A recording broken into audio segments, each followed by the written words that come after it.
আর্জেন্টিনার ছাতা mug jersey football থেকে শুরু করে এমন কিছু নেই যে আপনি বাদ রাখেননি, অর্থাৎ সব কিছুতে আপনি আর্জেন্টিনাকে ধারণ করেছেন।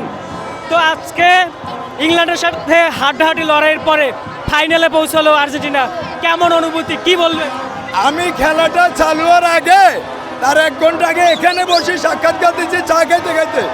আমি বলছি আর্জেন্টিনা 2 গোল করব, ওরা 1 গোল করব, নয়তোবা আর্জেন্টিনা 2 গোল করব, ওরা 0। দিন শেষে আমারটাই সঠিক হয়েছে। ফাইনালে কি মনে হচ্ছে এবারও কি আপনারা কাঁপতে? ফাইনালে কঠিন একটা লড়াই হইব। আপনার ফাইনালে স্পেনের সাথে খেলা টাইব্রেকারে যাব, টাইব্রেকারে যাব, খেলা হাড্ডাহাড্ডি লড়াইব।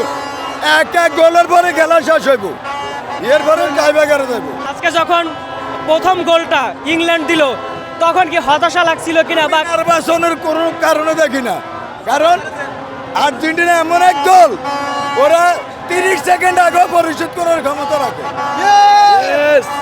Yes, yes. এটাই।